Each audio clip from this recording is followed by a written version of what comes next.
Eu cumprimento a todos com a paz do Senhor Jesus. Quem tem o prazer e a satisfação de vos cumprimentar é a sua irmã em Cristo, missionária Rosângela. Irmãos, eu estou aqui para contar para vocês a minha história, a minha origem. Irmãos, quando o Senhor escolhe alguém, não adianta fugir.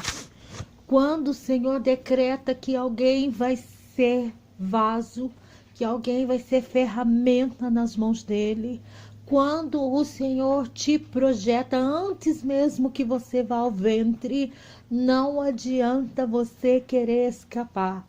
A palavra do Senhor nos diz que passa o céu e a terra, mas a palavra do Senhor não há onde passar. E eu sou testemunha e prova viva disso.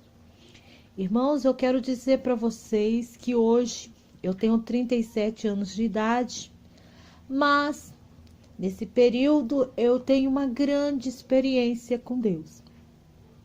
Eu sou uma pessoa que nasci dentro de um berço evangélico.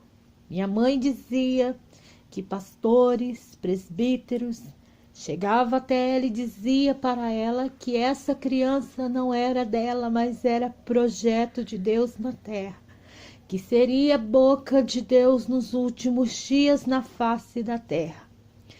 E a minha mãe disse que eu cresci e ela sempre ouvindo essas mesmas palavras proféticas. Aos 4 anos de idade, eu recebi o batismo com o Espírito Santo e dons de línguas na Igreja Assembleia de Deus Missões. Irmãos, e eu fui crescendo. Aos 8 anos de idade, eu já tinha todos os dons. Eu cantava em eventos, em grandes congressos, e o Senhor fazia grandes maravilhas através da minha pequenina pessoa. Mas aos 12 anos de idade, minha mãe decidiu procurar um outro ministério. Saiu da Igreja Assembleia de Deus e foi então para a Igreja Deus e Amor. Irmãos, e lá eu continuava a minha carreira. Aos 13 anos de idade, houve uma proposta para que eu fizesse a minha primeira gravação, mas a minha mãe não deixou com que eu fosse fazer tal trabalho, porque eu teria que deslocar da minha cidade, da minha residência e ficar meses fora. Então, como ela não podia me acompanhar, ela impediu que eu fosse. Aos 15 anos de idade, eu me lembro que eu conheci um rapaz de dentro da igreja. Esse rapaz tinha 17 anos. E a igreja a qual nós estávamos agora era uma igreja muito rígida.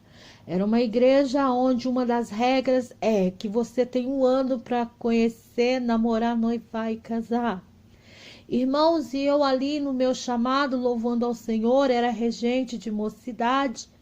E Deus levantou um pastor que tinha ido pregar na minha igreja e disse que Satanás iria perseguir uma jovem com casamento, mas que se essa jovem se rendesse à oferta de Satanás, iria pagar um alto preço, porque o plano do Senhor era levar essa jovem aos 4 cantos da terra, que não era a hora. Irmãos, e eu não aceitei aquela revelação e continuei ali equivocada, com aquele rapaz. Lembro-me que perfeitamente minha mãe conversando comigo, falou para mim que eu não podia deixar de ouvir a voz de Deus, que era Deus que tinha falado comigo e que eu tinha que seguir o meu ministério. Mas, irmãos, por ele ser um jovem de dentro da igreja, por ele ser um jovem da mocidade, eu achava que estava tudo bem e que ali era apenas um pretexto para impedir que eu me casasse. E aí então eu acabei escolhendo a minha vontade. Lembro-me perfeitamente que aos 16 anos eu me casei. Irmãos, e ali foi-se então aquele chamado, que outrora eu viajava, eu louvava. Agora eu já estava casada e grávida do meu primeiro filho. Irmãos, ali então começou o preço. Eu grávida do meu primeiro filho de poucos meses, aquele jovem ia para a igreja, aquele jovem que agora era meu esposo, cultuava a Deus, participava das tarefas da igreja, mas quando chegava em casa me asfixiava com uma almofada. Quando chegava do trabalho também, do nada, chegava muitas das vezes agressivo e começava a me enforcar. Irmãos, eu lembro que eu passei essa primeira gravidez debaixo de muitas agressões psicológicas, físicas e verbais. Mas eu não abri a boca para reclamar para minha mãe, porque lembro bem que quando ela me aconselhou, eu resolvi fazer a minha escolha. Eu quero dizer para você, jovem que está me ouvindo, não olhe para a aparência, não busque a aparência de ninguém. Busque se essa pessoa realmente é uma pessoa reconhecida por Deus. Busque se essa pessoa realmente é uma pessoa liberta que serve ao Senhor Jesus de todo o seu coração. Me lembro que o meu filho nasceu e passou-se então 2 anos, eu já estava grávida de novo, porque essa igreja eu não podia também evitar filhos, não podia evitar gravidez. E agora, irmãos, já era eu e o meu pequenino sendo espancado. Já era eu e o meu pequenino sendo ameaçados. Me lembro bem que ele com 2 anos de idade, eu agora grávida de 5 meses, e o meu ex-marido ali agredindo a gente, espancando a gente. E mesmo assim eu não parava de adorar ao Senhor, de orar ao Senhor. Mas quando eu clamava e pedia para que o Senhor mudasse o meu esposo, eu mal imaginava que isso jamais iria acontecer. Eu não conseguia entender que eu estava num casamento onde não era plano de Deus. A Bíblia fala que o que Deus une, o homem não separa. Mas existe um porém que nem sempre é Deus que nos une. A maioria das vezes somos nós mesmos que nos unimos a outras pessoas para satisfazermos as nossas obsessões carnais. Irmãos, e nessa segunda gestação, devido a tantas agressões e maus tratos que eu passava, a minha pressão começou a descontrolar.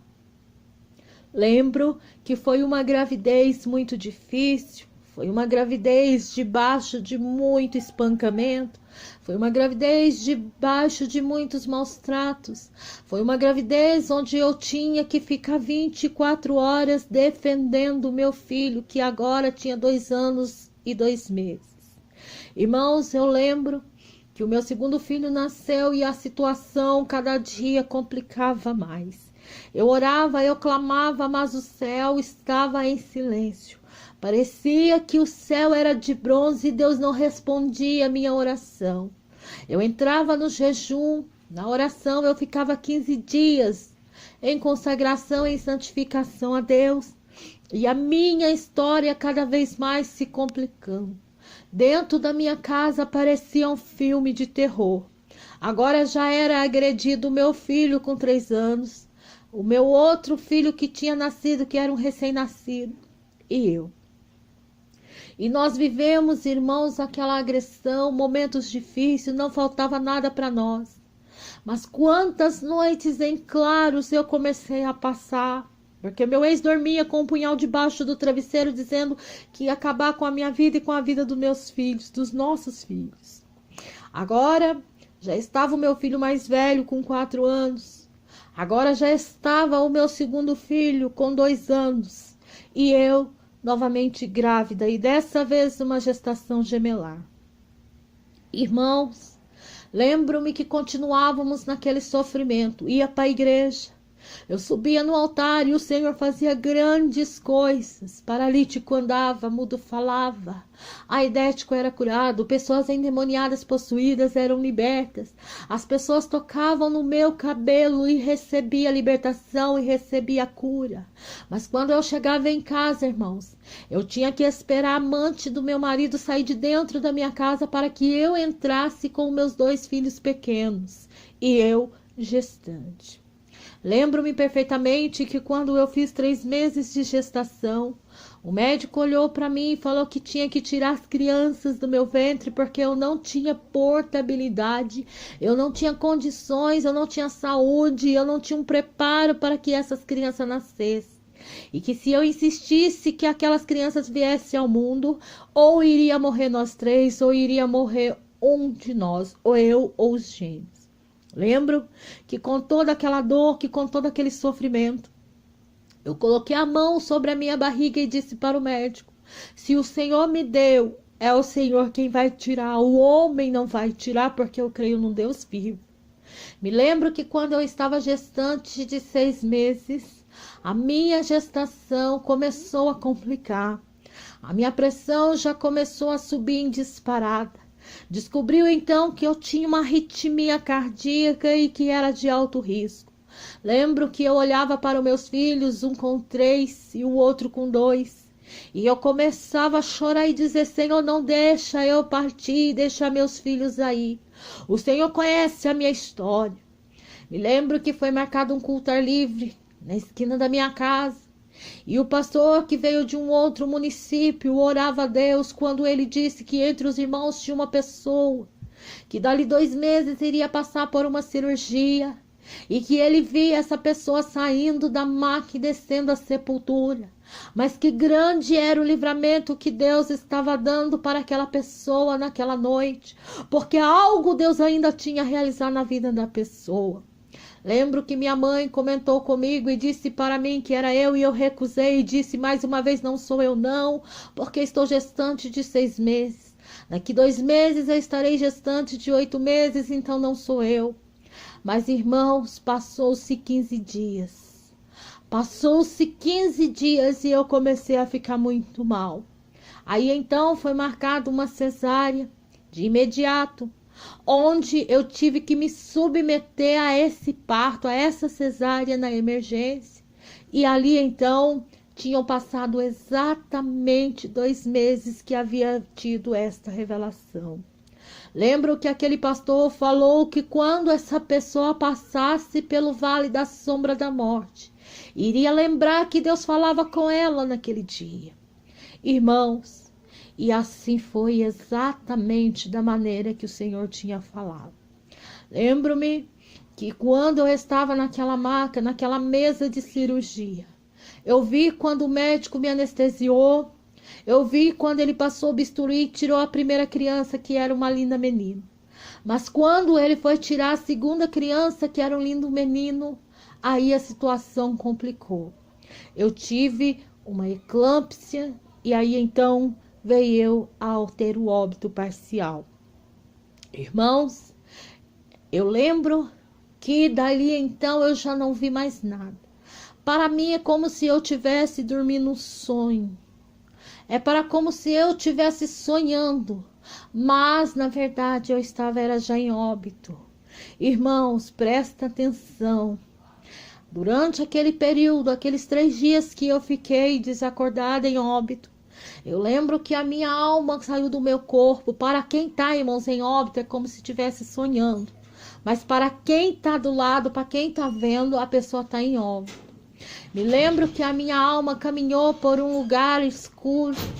E quando chegou em um lugar muito grande, como se fosse um parque de eventos, mas ali tinha uma grande multidão.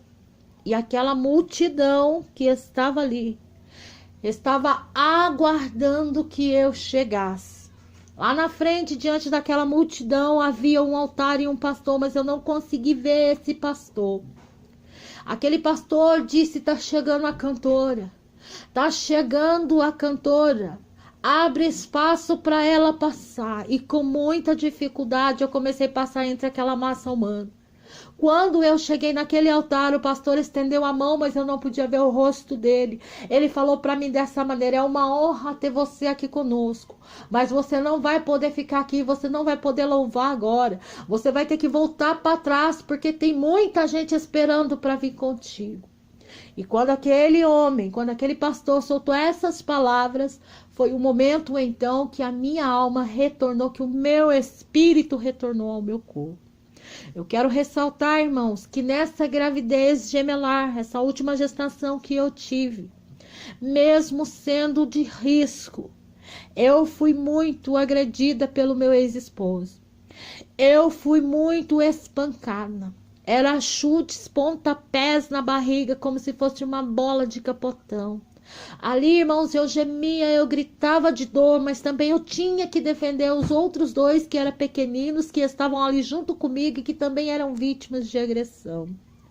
Quero dizer para você, jovem, mais uma vez, espera o Senhor te abençoar, não olhem para a aparência e não faça a tua escolha, porque Satanás vem de sapatinho de algodão para nos enganar. Irmãos, aí então, voltando onde eu parei,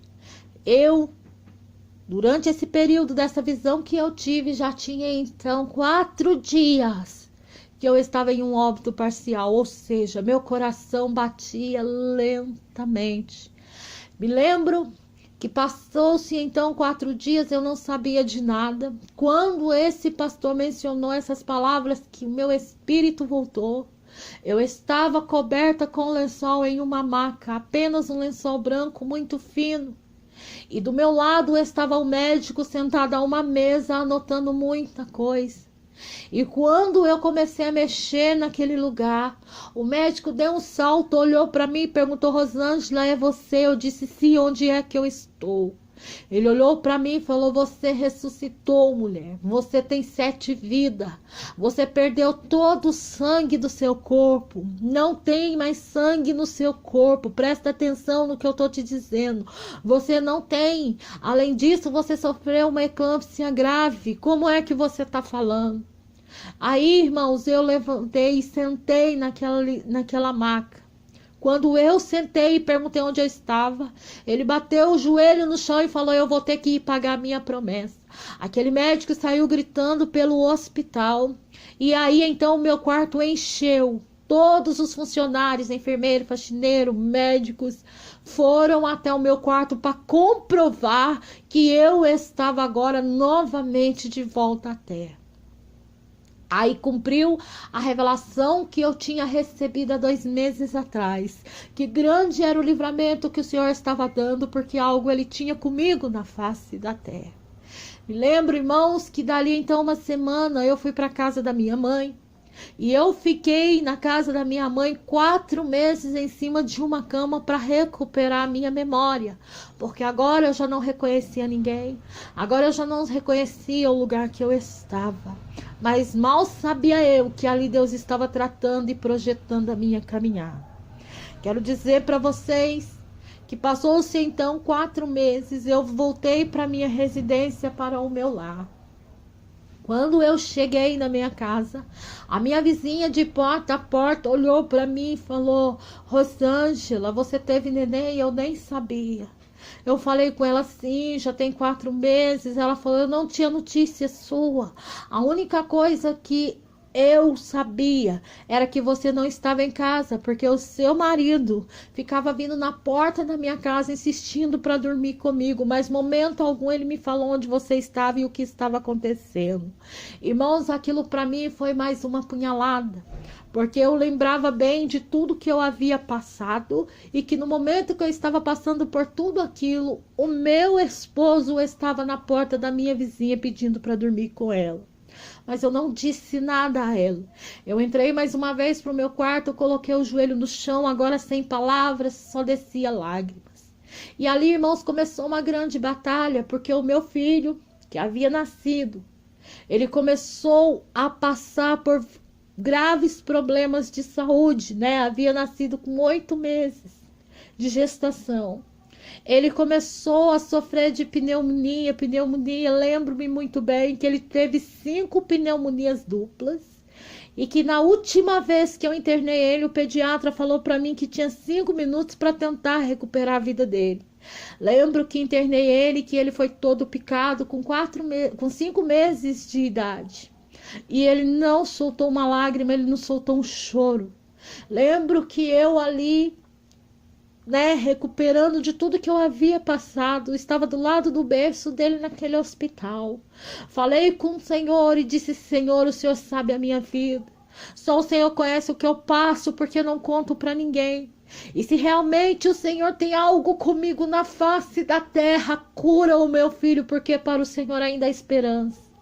E naquele momento, irmãos, era exatamente às 0 horas, quando entrou um médico no quarto e uma enfermeira, e tocou no meu filho, e no mesmo instante o meu filho soltou aquele choro e arrancou ali todas as agulhas, todas as aparelhagens.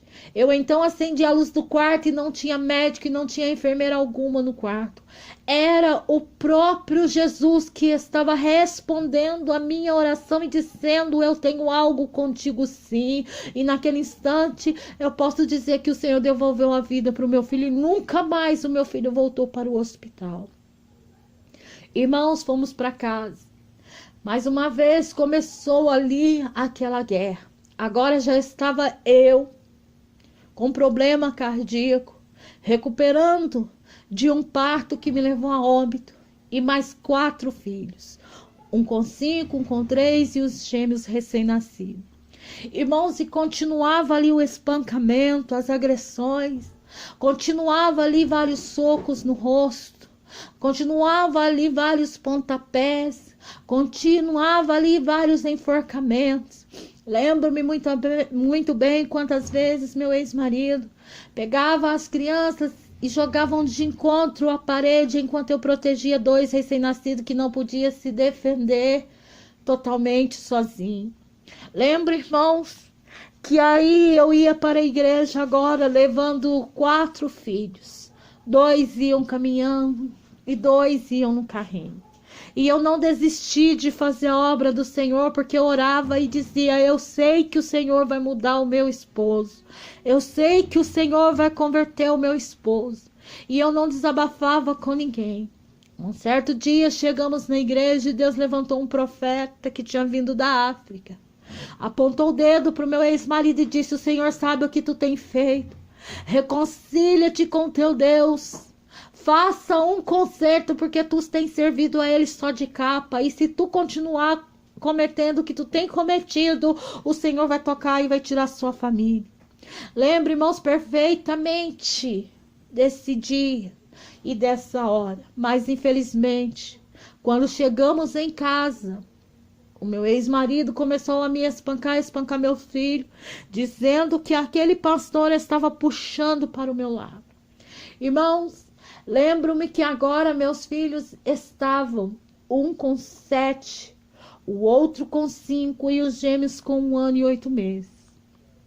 Lembro-me que eu era uma mãe, que eu fazia todas as tarefas da casa e eu tinha que esperar que todos dormissem para que eu podia tomar o banho, porque o meu ex-marido, eu não podia confiar de tomar um banho e deixar ele a sós com nossos filhos. Mas um dia, irmãos, eu tinha feito uma faxina, tinha lavado muita roupa. E quando chegou a noite, começou uma tempestade, uma trovoada muito forte. E eu me vi obrigada a ir para o banho antes que os meus filhos dormissem. E nesse momento, irmãos, o pequeno, o caçula dos gêmeos, estava chorando muito, porque ele já tinha nascido com sequela devido aos espancamentos que eu levava durante a gravidez. E ele estava chorando muito. Lembro-me que eu estava debaixo do chuveiro toda ensaboada quando meu filho mais velho gritou: mãe, corre porque o papai está querendo matar o Alisson. Irmãos, lembro-me que eu ouvi um grito e eu saí daquele chuveiro do jeito que eu estava. Quando eu cheguei na sala, o meu filho de 1 ano e 8 meses estava todo ensanguentado em cima do sofá. E eu comecei a chorar e gritar socorro para Jesus, achando, irmãos, que algo pior tinha acontecido, mas não. No momento que o meu filho mais velho pediu para que o meu filho mais velho pediu socorro, ele soltou a faca que ele estava perfurando o meu filho de 1 ano e 8 meses. Mas deu então um soco na boca do meu filho, que os dentinhos, 2 dentinhos que estavam nascendo superiores, entrou nos lábios superiores dele e ficou agarrado. Lembro que quando eu peguei aquela criança no colo, toda ensanguentada, eu já não conseguia mais falar, eu já não tinha mais palavras. Quando eu olhei a boquinha cheia de sangue, ele estava já engasgando com tanto sangue que saía. Lembro que eu falei para ele que eu precisava então agora de telefone, chave, porque eu tinha que pedir socorro, porque os dentinhos superior tinha entrado nos lábios e precisava levar para o hospital. Ele gritou, deixa eu ver, eu achando que ele ia me liberar a chave. Não, irmãos, simplesmente com a unha, ele acabou de rasgar os lábios do meu filho, aí partiu um lado para um lado e uma parte para o outro lado. E começou a pegar os outros que estavam ao meu redor chorando, o mais velho, o segundo e as gêmeas do que ele havia machucado, e jogar de encontro com a parede dizendo que ia matar todos nós naquela noite. E ali, irmãos, eu passei mais uma noite chorando com um filho ensanguentado no colo que tinha sido vítima de tentativa de homicídio pelo próprio pai. E quando o dia amanheceu, aí então o meu filho veio contar, o meu filho de 7 anos falou, mãe, o pai estava com a faca no umbigo do Alisson. E quando eu gritei, ele assustou e soltou a faca. Mas ele deu, foi um murro na boca do Alisson. Se a senhora não tivesse saído, ele tinha matado nós tudo. Irmãos, aquilo para mim foi um dia de muito desespero. Foi um dia de muita lágrima. Foi um dia que eu dobrava o Senhor e falava, Jesus, eu não aguento mais. E mais uma vez eu dizia, muda o meu esposo. A Bíblia diz que quando nós pedimos e não recebemos é porque nós pedimos mal. Eu estava então pedindo mal, eu estava pedindo que o Senhor mudasse o meu esposo, mas a vontade do Senhor não era essa. Irmãos, lembro que o meu filho agora com 7 anos resolveu sair de casa.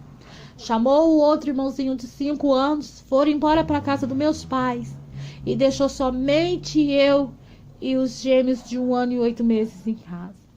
Lembro que ele chegou na casa da minha mãe e abriu o jogo, falou, vovó, eu já não aguento mais, e contou tudo que nós estávamos passando. Foi aí então que o meu pai e o meu irmão foi até a minha casa, chamou o meu ex-marido e teve uma conversa muito séria com ele. Irmãos, eu lembro como se fosse hoje, um dia, que o meu ex-marido estava em casa, deitado, e quando eu cheguei do culto com meus 4 filhos, ele pegou um punhal e começou a molar. Aí o meu filho mais velho disse assim, ó, mãe, vamos para casa da vovó, porque o pai tá molando uma faca e disse que é para a senhora. Ele logo pegou um punhal menor e falou, não preocupa não, esse é da sua mãe e esse é seu. Irmãos, a minha mãe morava distante. Ali estava eu, Deus e os meus 4 filhos pequenos. Lembro que eu coloquei o joelho no chão e comecei a clamar a Deus. Irmãos, lembro perfeitamente que meus filhos dormiam. Olha o que Deus faz quando você está na presença. E eu também deitei e dormi. Acordei 5 horas da manhã com meu ex-marido de joelho com as mãos para trás, pedindo para que eu soltasse ele, porque eu tinha amarrado ele e ele queria me matar. Irmãos, na verdade eu não tinha feito nada. Ele estava acorrentado pelos anjos. O Senhor acorrentou ele naquela noite. Irmãos, e aí eu vi que Deus realmente estava comigo, estava no meu lar. E quando o Senhor escolhe, ainda que Satanás tenta e projeta, na tua vida ele não toca. Irmãos, lembro também que depois que o meu pai foi e conversou com ele, eu estava então amamentando, os gêmeos. E aí, irmãos, eu lembro que ele me pegou pelo cabelo, me levou à beira do fogão e queimou todo o meu seio. De maneira que os meus filhos choravam de fome e eu tinha que amamentar com o leite saindo pela ferida, porque eu já não tinha mais o seio perfeito para que saísse o leite. O leite saía pela ferida causada pela queimadura. Lembro também que no domingo pela manhã, eu estava fazendo almoço, ele simplesmente chegou e jogou água na gordura do bife que eu fritava, de maneira que aquela gordura subiu e queimou toda a minha face. Irmãos, Deus sabe o que eu passei. Deus sabe o choro que eu tinha dentro daquele lar. Irmãos, quantas e quantas vezes eu e meus filhos passamos madrugadas do lado de fora, porque chegávamos da igreja e a amante dele estava com ele dentro da minha casa e ele não podia abrir a porta.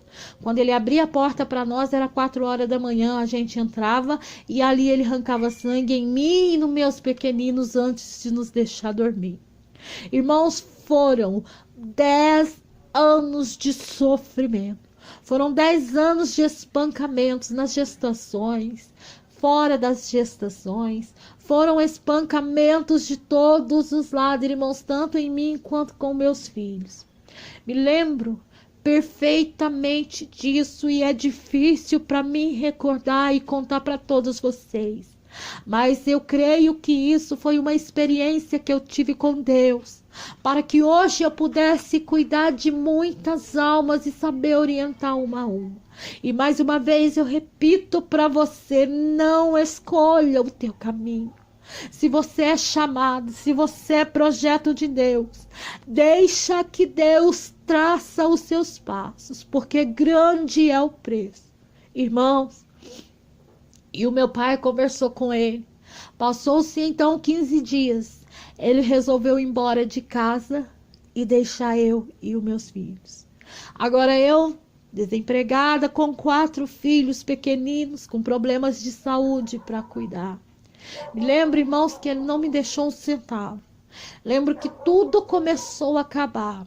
Daí veio a CEMIG, cortou a nossa luz. Daí a pouco veio a Copasa, cortou a nossa água. E ali estava eu e os meus 4 filhos no escuro e sem a água. Dali a pouco, irmãos, eu já não tinha mais dinheiro para o leite. Agora já estavam meus filhos também sem o leite. Lembro, irmãos, perfeitamente que eu comecei a parar de me alimentar, mesmo amamentando. Eu não comia mais porque eu sabia que um prato do meu almoço, um prato da minha janta, era o que podia ser o alimento para o almoço e janta dos meus filhos, porque era pequeno e comia um pouco. Então agora eu comecei a passar fome para botar na boca dos meus filhos a comida. Irmãos, e aquele ministério que eu estava, simplesmente por existir a regra de que mesmo que você seja traída, mesmo que você seja espancada, você não pode se separar. Irmãos, eu não tinha culpa, porque há 11 anos eu aguentava tudo aquilo, mas agora quem tinha ido embora era ele. Mesmo assim, irmãos, eles viraram as costas para mim e sobrou eu e os meus 4 filhos. Meus pais moravam longe. Irmãos, e ali então começou agora eu e os meus filhos passar grandes necessidades. Até que a minha mãe apareceu na minha casa e falou para mim: eu vou levar você para morar comigo. Irmãos, então fui para casa da minha mãe. Minha mãe cedeu então um quarto para eu e meus filhos. Agora, irmãos, a dificuldade já era tamanha. Fui para a justiça, fiz o pedido de pensão, de medida protetiva. Mas a pensão, irmãos, ela não dá para você manter roupa, sapato, remédio, não, é mixaria. E eu desempregada, vivia no hospital com criança doente, eu também com problemas sérios de saúde. Então agora eu comecei a já não ter mais sapato. Eu comecei agora a já não ter mais vestes. Comecei então a usar restos de roupas da minha mãe, restos de calçados da minha mãe. E outra, passando noites em claro, sem ter lugar para dormir, para dar a cama, a única cama que tinha para os meus filhos dormir. Irmãos, eu vim passar por uma depressão muito forte. Eu vim ter uma recaída muito grande de depressão. E então, aquele ex-marido, aquele monstro, foi até o conselho tutelar, subornou uma conselheira que tentou tirar os meus filhos, bateu na porta da minha casa agora, pedindo que ia tirar os meus filhos, porque eu não tinha condições de criá-los e passar para a tia deles, tia paterna. Eu me lembro, irmãos, que quem tem o sangue do Cordeiro, eu me lembro muito bem que quem tem a mancha do Cordeiro, quem tem o selo do Espírito Santo, mesmo que ele esteja no pó, mesmo que ele esteja, irmão, sem condições de nada, Deus age por ele. Me lembro que quando elas bateram na minha porta, eu disse para elas que meus filhos de mim ninguém iria tirar, que eu iria ligar para o meu advogado. Lembro que a conselheira olhou na minha cara, riu e falou para mim: você não tá passando de uma mendiga, você vai ter advogado onde? Eu falei: só por cima do meu cadáver você tira meus filhos, porque é a única coisa que eu tenho. Irmãos, lembro-me que aí então, à noite tinha um culto numa igreja chamada Igreja Pentecostal.